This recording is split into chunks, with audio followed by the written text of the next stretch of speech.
Hello, my name's Alan Foom, and today I'm going to talk about UK shale gas.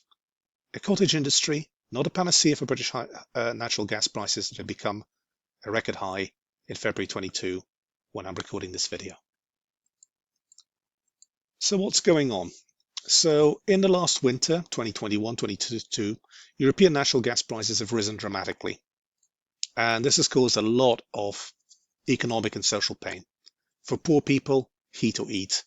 For middle-income people, heat or go out. And for rich people, switching from Bollinger to Prosecco. A lot of right-of-centre commentators now in Britain are calling for a revival in UK shale gas development via fracking as hopefully a panacea. So loads of new gas coming in from fracking. This is going to solve our gas crisis. And they believe it's a silver bullet. Gas prices will fall, provide geopolitical security, everything will be hunky-dory.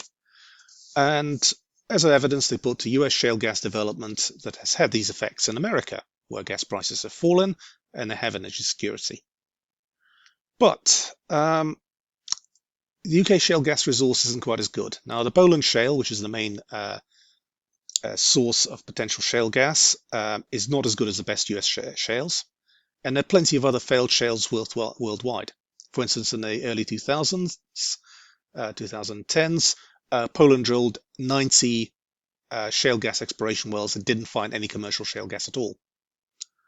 And a lot of commentators confuse resource potential with proven reserves. And the scale of the tasks, thousands of new wells, is not really appreciated by some of the commentators. Now, it can be done, but it's a major industrial exercise. But a small-scale industry can provide economic benefits if done safely. So, a cottage industry, not a panacea. So again, bring back fracking. This is Quadrilla, who operated the Preston New Road well site in Lancashire, who've been the main UK gas-focused company that have unfortunately acquired quite a lot of negative publicity, which I feel they don't deserve. And then some right-wing commentators. So here's Viscount Matt Ridley talking to Julia Hartley-Brewer on Talk Radio, both right-of-centre commentators, and Net Zero Watch, which is a right-of-centre pressure group that's combating efforts to combat climate change. Left-wing people are strongly against fracking. Right-wing people tend to become more pro-fracking. I think that's rather sad because you shouldn't bring ideology into trying to solve an energy problem. So worldwide natural gas prices. Now you can see this is natural gas prices in dollars per million British thermal units, so equivalent units for USA, Henry Hub, which is a dark price here. And here you have Europe, TFF, which is the main hub in the Netherlands, and Asia, which is JKT or JKM, which is the Japanese and Korean markets. So JKT is Japan, Korea, Taiwan. So here's a graph from December 2021 from natural gas prices, Platts service, showing the different hubs. So that's Henry Hub America, TFF in Europe, Spimex, which is Russian exchange, India, Adelaide is in Australia, so that will be what Australian LNG goes before it gets shipped, and oil index 11 to 12. So gas prices in both Asia and Europe have been a lot higher.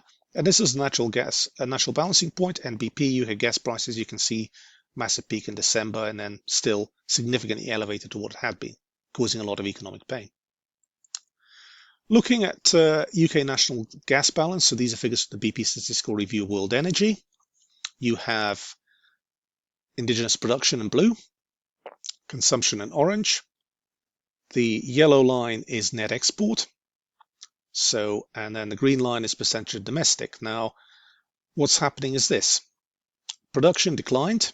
Decline has kind of stabilized now after 2014 due to a lot of investment that was made here in early 2010s. The investment has since tailed off. So we can potentially see a further decline in the future.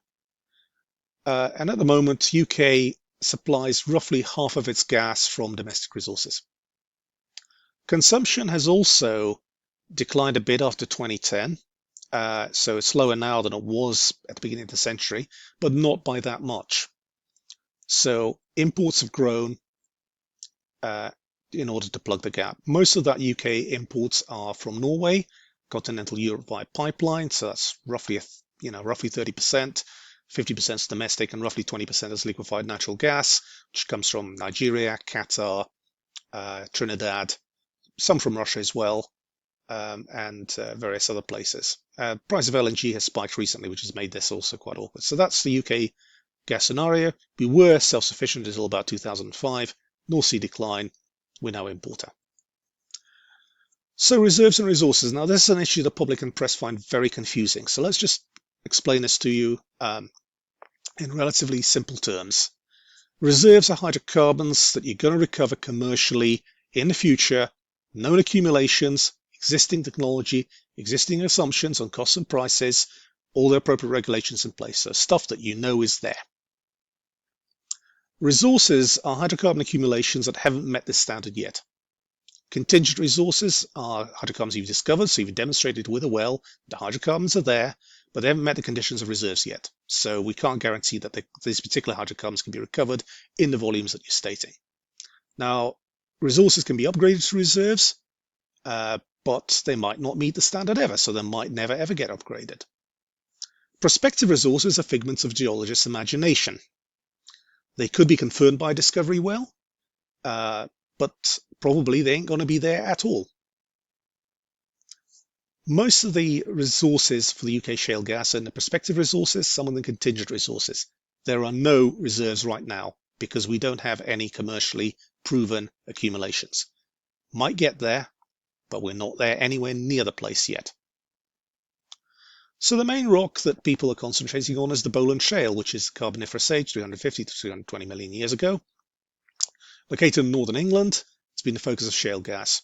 Relatively high organic content, some places up to 8%, mostly about 2.5%, as a source rock for these thyroid gas fields, things I've worked on in my career. Bowland is divided into two units. It's very thick in some basinal areas.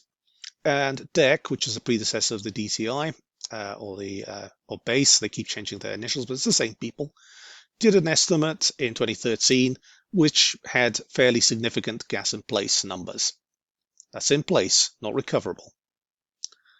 In 2019, Nottingham University did some pyrolysis work on some of the shale, and they've downgraded that. Again, quite technical. People who are interested, they can look up that particular work. So a few maps. So this is a map of northern England. So that's the depth from sea level to sea very deep in the Cheshire Basin, moderately deep in around Blackpool, which is the focus of the work, and then also in the Cleveland Basin and North Yorkshire. And this is a diagram showing the different shale units by age. A few maps again from the DECC report in the cross section. So this cross section, you had Millstone Grit, middle Carboniferous, and then lower Carboniferous, Bowland Shale, upper unit which covers everything, and then lower units which are located in the basins.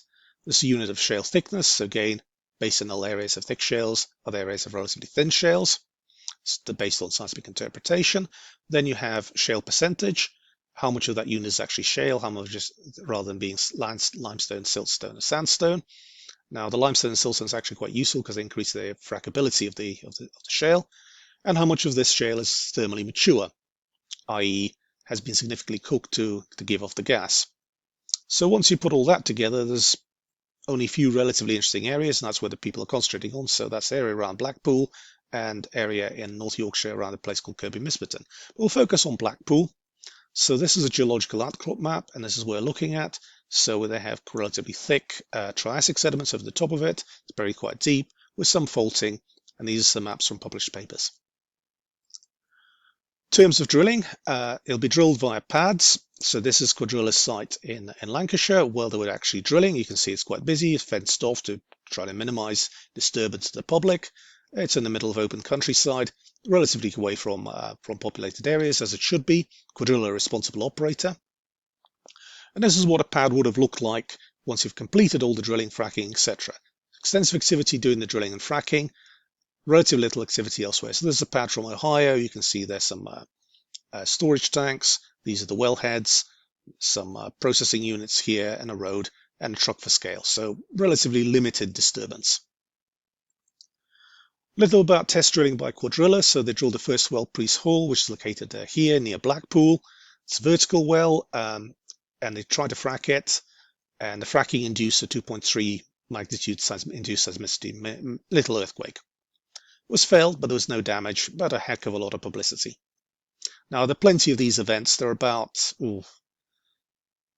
2 or 3 a month in the UK of that level naturally. So it's not actually a particularly big deal, but because it was man-induced, there was quite a bit of noise and dance about it. Then the quadrilla drilled some horizontal wells at a place called Preston New Road, which again is just down the road here, 2017 to 2019. They drilled horizontal sidetracks, 1.5 to 2 kilometers long. So this is what a real well would have looked like in terms of production. Wells flowed at a relatively small rate, but they did a very limited frac. But it induced a tremor, 2.9 on the Richter scale, still relatively minor, was felt, but no damage. Then they suspended further fracking. Vociferous public campaign against further fracking. Oil and Gas Authority have asked to plug the wells, hence the recent publicity. This is a type curve, so this is production rates for a shale gas well. So you have initial production up here, and you can see how rapidly it declines. And the area under all of this graph is the cumulative production. So the key production parameters you're looking at are initial productivity, IP, and the decline rate. When you're looking at an analog, and this is a US analog from a PhD by Michael Kennemore, and this is sourced by this Mr. Bailey et al. 2010. So these are months of production, and this is decline. So it declines from around 2,000 to around 500,000 cubic feet per day. And different wells vary because, again, new technology, etc. Okay, so that sounds very interesting, but what does it mean? Well, it means that you're going to need a lot of wells. If you take the Barnett well as an analog, Barnett Shale as an analog from the USA, from Texas, again, a Carboniferous shale, Mississippian, fairly similar age, fairly similar environments, a bit thinner, but perhaps a bit better porosity, perhaps a bit better TOC. It was the first major unit to be fracked. So this is by a report by a fellow called David Hughes, called Shale Reality Check, and this is looking at Barnett's production. So the area under the graph filled in is the total production. So peaked at 6 BCF per day, declined to about 3 BCF per day. UK produces 8 BCF a day, consumes 8 BCF a day. So that's what needs to be filled in. Now look at the number of wells. So if you're getting to this productivity level, you're looking at about 14,000 wells. If you take 10 well pads, that's about 1,400 or 1,400 pads. That's a heck of a lot of wells. However, if you're looking at a better shale, such as the Marcellus, which is Devonian age, which is in Pennsylvania in the USA, proposed as an analog by Bob Harrison, a former colleague of mine, who I respect very much.